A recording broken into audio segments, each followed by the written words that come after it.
Ladies and gentlemen, in a few seconds, we will be live on live stream from Iligan City National High School. Please stand by.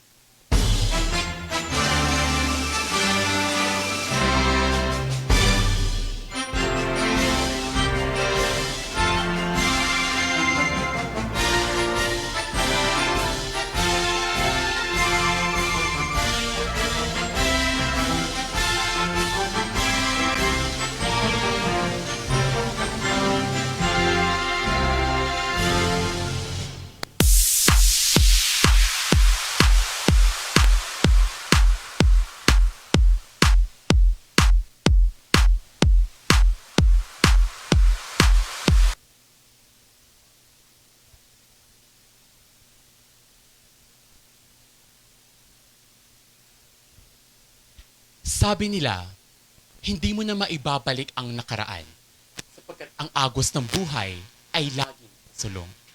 Ngunit sa pagbabalik ng isang tinitingalang guro dito sa ating paaralan sa Iligan City National High School, dala niya hindi lamang ang aral at karanasan sa mundo ng labas, kundi ang pusong handang muling magsilbi.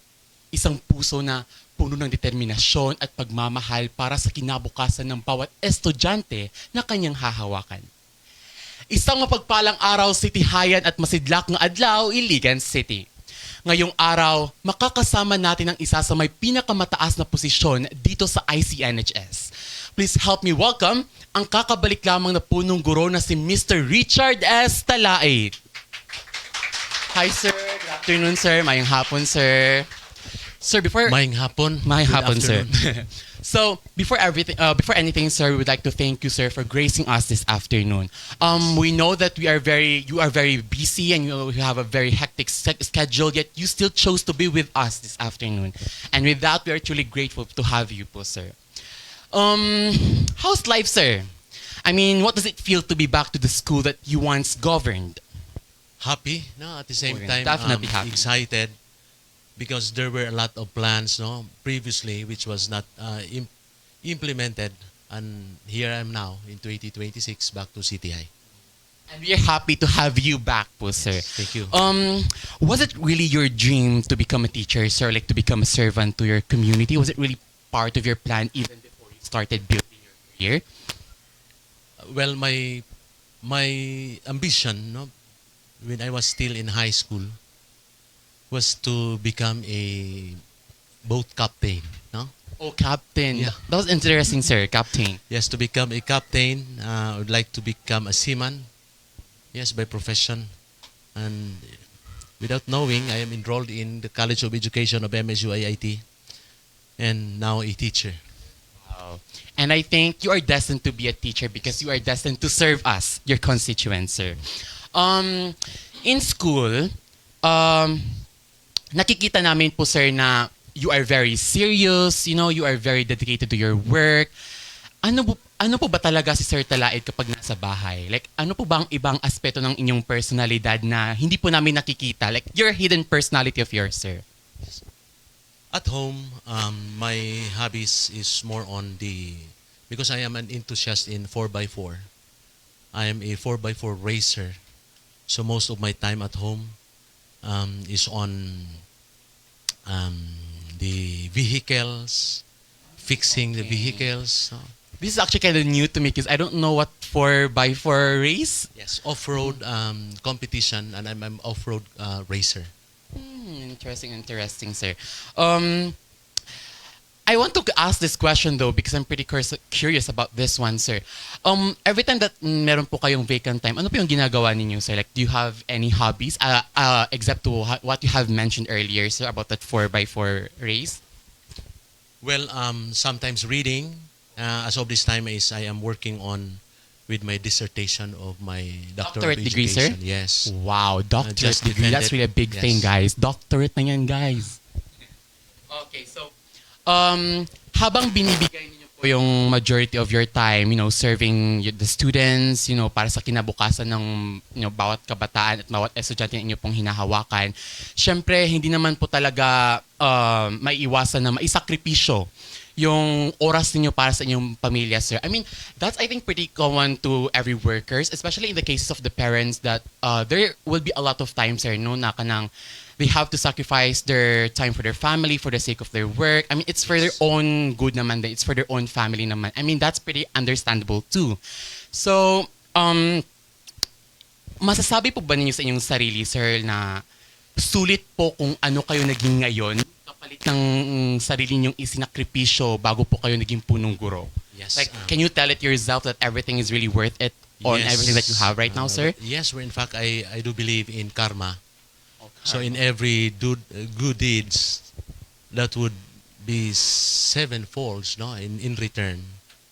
And I started as a principal in Rogongon Agricultural High School for 14 years, and not just time is spent in there, including the safety of our lives, no, that we need to stay in the school, stay in the area the whole week.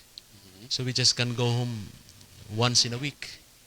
So that is a lot of sacrifices. But since that is in the name of service, that we need to do it, not just for the pay or the salary that we receive, but of course for self-fulfillment.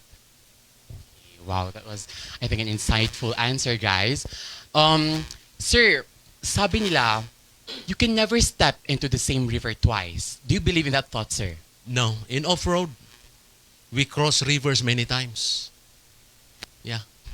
Most probably. I think can be somewhat true. Yes. No, guys? Umalis kayo dito sa City High. I think I could still remember that you was the school principal last 2022. Because I think we were still in our grade 9 during that time. And I think it was in the middle of December that you did transfer, like promoted, I think, if I'm not mistaken, sir. Umalis po kayo dito sa City High. Nakita po ninyo ang mundo sa labas. And ngayon, nagbabalik muli kayo bilang punong guro ng ating paaralan. So, ano po ba ang pinakamalaking pinagkaiba ng City High at ng trabahong pinasok ninyo bago po kayo bumalik dito sa City High, sir? As to the number of learners, as to the responsibility, I do have, there is a big difference, with my previous school. The school is situated, very rural. Rogongon, sir, right? 𝑑𝐃 National High School. Diklaan. Yes, but most of my time is dealing with the community people. No, unlike with City High, that most of my job is really within City High. The challenge is, of course, the number of learners that we have in City High. We have more than 9,000 compared I think we to... are really most populated here in City High, right? Yes. We have so many students here, if I'm mistaken. Sir, hindi pa ba kayo nag-alinlangan na bumalik dito sa City High? Like, what was the one thing that really made you decide to come back here and work with the same position that you had back then? Actually, I let nature decide as to whether to go back or not. So long we are connected with DepEd and we have bosses, we have our superintendent. Anytime we'll give an order. So actually, going back to City is an opportunity, be assigned twice in a school. And for me, again, it's an opportunity. And I could not deny, I couldn't say no. Especially that my plantilla position is in Iligan City National High School, and I have to. Yeah, that's, I think, a great explanation. And also, I love City High. Oh, we must love City High, being a member guys. of the alumni. City High, soar high. Yeah. Right, guys? City High, soar high. Bakit City High, sir? Bakit City High ang napili niyo pong balikan? Meron po ba kayong mga naging tungkulin o naging layunin na nais niyong ipagpatuloy at isa katuparan pa? Firstly, I am a graduate of City High with my high school what days. Year, sir? In 90, actually, you will know now my age, by asking that If you question. mentioned the year. Yeah. I graduated my high school in Night Department of City High in 1992. Oh, 1992. So, mathematicians there. Approximately nasa... How many years have been that Parang kuan? 32 years old na ako Oh, ngayon. 32. How old are you right now, sir? I'm 50. Yes, 50. turned 50 last November. 50 more, dili man 50, sir. Katuhan mang 50, guys.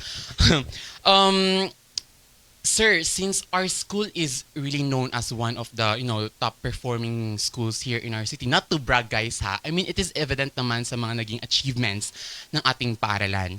Most especially that people has a lot of expectations in our school in terms of sports, in terms of academics, journalism, research most importantly, sir, because just recently, guys, our school did bag so many awards in the recently concluded 2025 Regional Science and Technology Fair. I was part of that team, by the way. I think it was held in Malaybalay, Bukidnon last year, and we did achieve so many awards there. We have three teams represented our city in that competition. And, I mean, luckily, lahat na naman din pumasok sa top 5, sir. So, when you did think of coming back here, sir, were there a lot of pressures, Were there a lot of what-ifs that were going through your mind na baka hindi nyo maabot yung mga expectations sa mga tao sa ating paaralan, sir? Because City High is really a big thing. It is a big thing to deal with. For me, it's more on the feeling of being excited, no? Going back to City High, and with a lot of plans, no? I know City High is a model school, and as far as intelligence is concerned, as to the teaching and learning, we could be a model. Know what we're going to do here in City High that can maybe replicated by some other schools. So that when I am now in City High, so my plans or our focus is not just on enriching learning experiences of our learners, but it is more on the values formation, especially on discipline. No? That I always insist, no, right at the start of this year of 2026, that we need to instill this one to every City High learners. Since you have mentioned instilling so many things to our learners, may I ask of your perspective, sir, what's really the best thing? Especially right now that we are live, I think majority of our students are watching live. Do you have one most important thing that you want to instill to the mind of our learners today, especially in today's generation, sir, that a lot of things are really happening, both many issues, everything, sir. For me, to Iligan City National High School learners, no, you're so lucky being part of City High. And we are proud being part of City High. And for me, being in City High, one thing that I could be prouder of if we could have a disciplined learner. I think that's really I think the number one thing that we must instill to the student nowadays, discipline. Because, it's evident naman sa atong eskwelahan, sir, na in order to maintain orderliness and cleanliness, there must be really a proper installation of discipline to the student on how is it important to have, a clean environment, good manners, sir, di ba? Maisingit ko lang, guys, ha? Just an advertisement. Are you affiliated with Sir Talaid, sir? Yes. Yes. So I'm right, Am guys. I the elder brother or the younger brother? Sir Talaid is our teacher, like mathematics teacher in science, technology, and engineering program way back in grade 7, and I think in grade 9 also at the same time. I could say he's really a good teacher, sir. I think it really runs in the blood. It's evident naman, sir, no? It runs in your blood to being a great teacher. I also accidentally know your Ma'am Talaid from Iligan City Central School. Yes, my sister. Oh, okay. It explains, sir. Okay, so isa sa major adjustments ng mga bata po dito sa eskwelahan, sir, is lalo sa aming mga grade 12 students is the shifting of classes due to the lack of classrooms. No, I think it started way back July last year, if I'm mistaken. With regards about this, sir, do you have any plans or solutions or initiatives about this, or you would just like to stay as it is till the end of the school year? Sorry. As of this time, we are still assessing on what is really the absorptive capacity of CTI. Later on, we will be defining the numbers that will now be the basis for accepting enrollment, no, in a face-to-face classes, in a modular classes.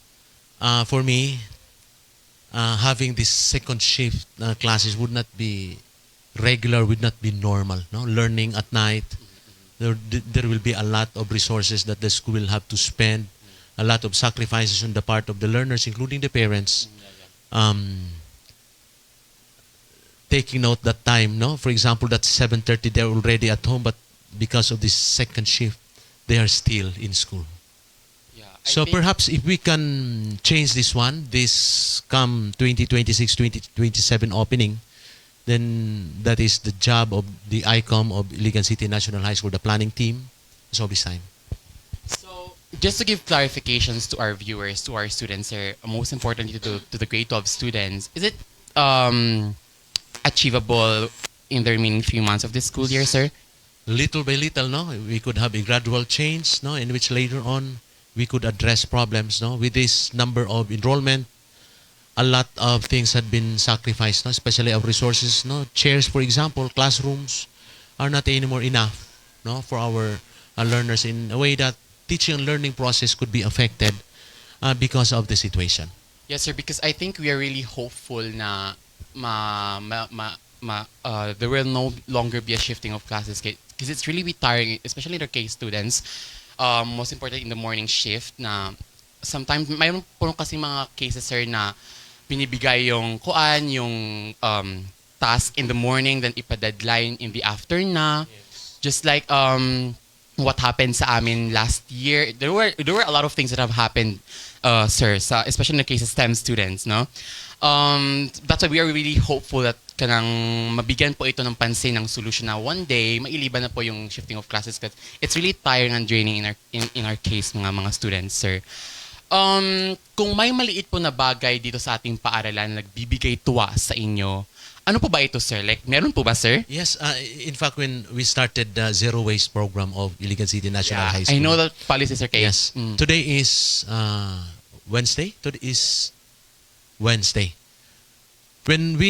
Tuesday, yeah. When we fully started the Zero Waste program last Monday, that was Monday, yesterday. This morning, when I look at the ground of City High, including the surroundings of City High, and it's really clean, that made me, happy. And I said to myself that the instruction I had released to the learners of more than 9,000 and to all the teachers, no, is really affecting. With this small change, I'm expecting that it could lead into some changes, no, of greater change, no, that would lead for City High to be soaring again high. Yeah. Okay, sir. So, sinasabi nila, sir, na bawat leader ay may naiiwang bakas. Umalis si Sir Syme, namuno si Sir Syme, umalis kayo, namuno si Sir Syme, and then bumalik na naman kayo bilang Punong Guro. So, ano po ang isang proyekto, inisyatibo ni Sir Syme na nais ninyong ipagpatuloy? I mean, meron po ba, sir? Marami po. Okay. Actually, we are, as of this, we are assessing, we are evaluating all of those programs, no? Started by Sir Syme. The RFID is one which is in advantage to the school, including to the parents. That was the project of Sir Syme, and which we need to continue. And some other programs that we need to evaluate and we need to assess. And continuity is needed, no, in the future. I think we also must give credit to Sir Syme. Hi, Syme, if you're watching, because I think he's already part of the legacy of the City High. He once also ruled our school, lead our school to the betterment of our community here in City High, no. Sir, ngayong bagong taon, sir, of course, New Year. So meaning there are a lot of expectations, expected things, expected plans coming from you, sir, for our school, City High. If you'll be given the chance to have a speech, no, yung pagkakataon na magkaroon ng talumpati sa harap ng inyong mga nasasakupan, your constituents, the studentry, the teachers and staff, ano po ang isang pangmatagalang pangako o wish na nais ninyong iwan sa ating mga sa kanila sa bawat? Yes. One thing that I could assure, no, not only the students or learners of Iligan City National High School, but to the whole Iligan, no, who's connected to Iligan City National High School, is my full-time dedication, my commitment, service to Iligan City National High School. And rest assured that all the resources of Iligan City National High School be spent well, that if not all, most of our learners could benefit it. Yeah. Okay, so throughout all of your experiences in your life, sir, what's really the one greatest lesson that you would want to share to our students, to our teachers that nangangarap din maging kayo balang araw, sir? Yes, not all of us can become a principal. Not all of us also can become a teacher. Not all of us can become an engineer. I do believe if we have only good values, we are a disciplined citizen of this country, we can be professional in any aspects or in any sector that we are in as of this time. We might be ambitioning, we might be looking at a possible thing that we need to grab in the future, to become somebody in the future. But having this work at the moment and giving all our effort, and so long na dili lang ta siguro tikasan, we are doing it well, then we can be professionals. We can be professionals. So you have heard it, guys, no? Sir, what's the number one thing that you are planning to have to for our school? Are there any plans that you want to spill to our students, sir, to our viewers, sir? Plans for our school? To what?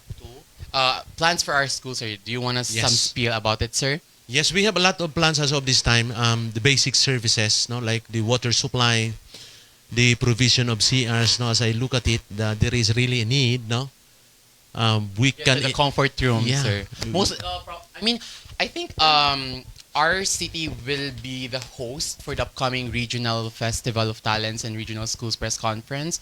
And as what I've heard, our school will be one of the contest venues, sir. So might as well have a cleaning time for our comfort rooms, because there will be a lot of people that will be here for yes. next It is month, not just sir. about cleaning, but I think starting tomorrow, the drilling for our water supply will start. The construction of the comfort rooms will start soon.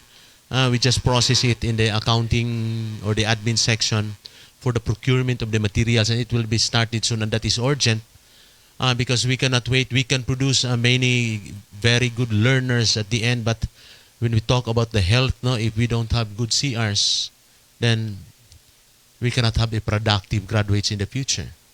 So that is why Wi-Fi, internet, that would be part of the plan of the school, that we need to hotspot Good news. all of the corners of the school.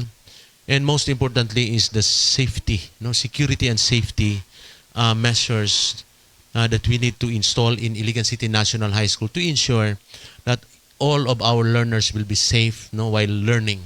Not only our learners, but including our teachers, department heads, and our non-teaching personnel. We love our teachers, guys. I think I do really believe and agree from what you have said, sir. Because I think the environment is also a factor for the learning of our student. If we have a good environment, there's I think a higher chance for the effectivity of learning of the students, sir. Effectivity of the teaching of the teachers, and there must be an effective learning for the students in that case, sir. Okay, so I think enough na tayo sa kwentuhan, guys. Yes. Let's have some fun naman, sir. Do you know the fast talk game, sir? Fast talk of Boy Abonda? Oh yes. This time it's not it's like a fast talk, sir, but our segment will be called this or that. All you have to do, sir, is to choose between two options that will be given to you, sir. Yes. Don't worry, sir, because no need ang long explanation, since we only have 1 minute to do this challenge. So kailangan matapos natin ang challenge to, sir, within 1 minute, sir. Are you G, sir? Yes. Oh. Do you know that G word, sir?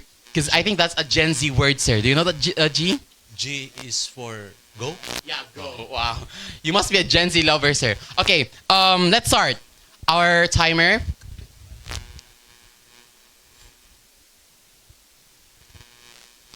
Okay, I think we have some fun here. Are you excited for our game, sir? Yes. How do you feel right now, sir? For I mean for the game, specifically for the I'm game. excited as to what questions that will come out, So are we G, guys? Okay, this or that. Listening to music or reading a book. Listening to music, Movies or TV show. movies, Cook at home or order takeout. order takeout, Early bird or night owl. early bird, Okay. Coffee or tea. coffee, Okay. Meetings or paperwork. paperworks, He really love his job. Strict discipline or compassionate leadership. compassionate leadership, Okay. Pagod pero may saysay or pahinga na may konsensya. pagod na may saysay, Okay. Staying behind the scenes or leading from the front. staying behind the scene. Okay. Division office or Iligan City National High School. Of course, CTI, Oh, City High, City High. Pangalan bilang ama or pangalan bilang punong guro. both, Okay, both. Tungkulin sa bahay or tungkulin sa trabaho. both, Both. Desisyong tama kahit ikaw ang sisisihin or desisyong mali para manatiling payapa. kahit, ano yung una? Ikaw ang sisisihin. Yes, kahit sisihin, Sige. basta tama. Oras para sa sarili or oras para sa lahat? Yon ang problema kasi para sa lahat. Oh, para sa lahat. Life before the position or life defined by the position? Life, that could be a very good, very difficult question. Life, what was the Life first? before the position or life defined by the position? Life before with a mix of life defined. Wow. I am Mr. Richard Talaid and I am... The school principal of Iligan City Wow. National High School. The best school principal rather. Ngayon po nakapapasok lamang ng bagong taon, sir. Maraming plano, maraming pangarap, Yes. at maraming inaasahan sa ating eskwelahan. If you'll be given the chance to have, a one-to-one talk with a specific student, what would be your message for him or for her? Given a chance, no, to Yes, talk sir. to a learner, is that one thing I could say is that enjoy the life of being a high Enjoy schooler. the life, guys. Yeah. Yeah. Enjoy the life of being a school learner. So things will come in and come out. Right. We could have a lot of learnings, and learning is not just about high school. Yeah, okay. Yeah. Sir, thank you very much. That was indeed fun, sir. I really enjoyed having a deep talk with you, sir. It was truly meaningful and thoughtful conversation to be with you, sir. Okay, so we are hopeful, sir, that in the coming days, in the coming months, mananatili po kayo maging isang inspirasyon sa ating mga estudyante, ating mga guro na nagtatrabaho dito sa City High. Sa mga inaibahagi nyo po na aral, mga experiences in your life, ramdam po namin ang bigat at halaga ng isang pagiging tunay na leader. Isang leader na hindi lamang nagpapatakbo ng paaralan, kundi isang leader na nag-uukit para sa kinabukasan ng bawat kabataan, ng bawat estudyante na inyong hinahawakan. Right, sir? Yes. Thank you, sir, again for Yes. gracing us this afternoon. And It also, was, I'm thankful, being interviewed by a learner of Iligan City National High School. I just want to congratulate the team, grade 12, teachers behind in this program. So congratulations for coming up with this program and no, sir. being part of this. Thank you for having us. We are very, very grateful to have you, sir. Yes. Especially in my case, this is my first time having a one-on-one conversation with an official, sir. So I'm really thankful to have talked to you, sir. To have shared so many things with you, sir. It was really truly a meaningful and insightful conversation, sir. Thank you very much. I think there's a request message here coming from the crew. Message sa City High. Yeah. Message sa City High. Oh, a message po sa City High students, parents, and Yes. everyone. Tomorrow will be the start of our General Assembly with the parents. No, we have a lot of things that we're going to do for the good of the learners of City High. And I'm happy to be with the SPTA officers, working with them. And of course, for our Iligan City National High School learners. Now, for City High, let us enjoy, let us let us enjoy this moment being a high school learner. Guys, enjoy the Yes, moment. learn, enjoy. And of course, this should be controlled with some discipline now in order that we could be successful in our lives in the future.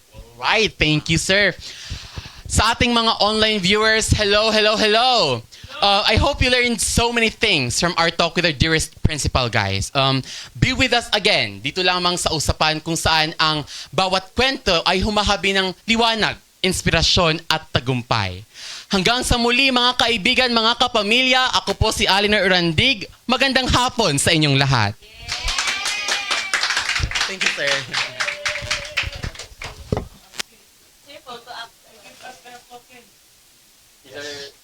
Sir, our appreciation for having you this afternoon. 3, 2, 1, smile. 1, 2, smile. Another pose na po, sir. 1, 2, 3, smile. Sir Jafer, appeal. Okay. Hali, Ma'am Eden. And then go, ma'am. Hali, Ma'am. Sir Jafer.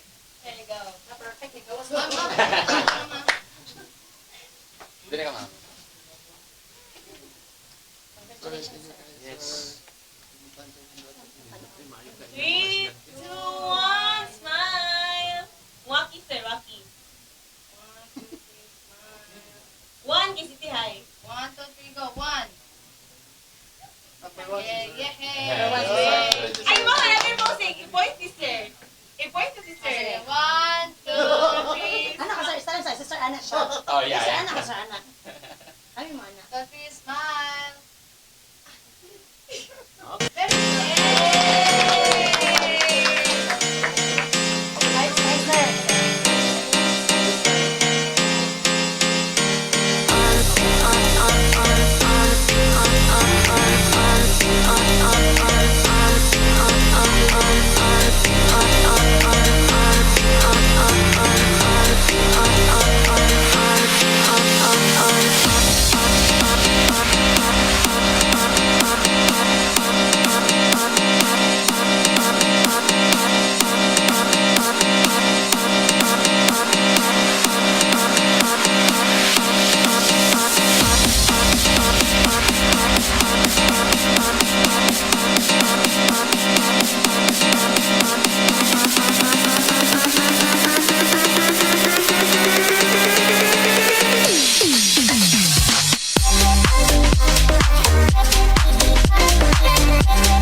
By